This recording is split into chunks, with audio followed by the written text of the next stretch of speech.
પણ અમારાથી બનશે ટ્રસ્ટના માધ્યમથી સાચી વ્યક્તિ સુધી સેવા પહોંચે એ ટ્રસ્ટનો ઉદ્દેશ્ય છે અને આ સેવા કાર્યને આપણા માધ્યમથી આગળ વધારશું.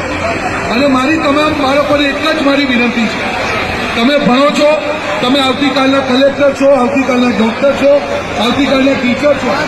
તમારા ભણતરમાં ક્યારે ફીસની પણ જરૂર હોય અને મા બાપ જો એફોર્ડ ના કરી શકતા હોય, અમને જાણ કરશો, ટ્રસ્ટ દ્વારા એમની તમને પૂરી સેવા પૂરી કરવામાં આવશે.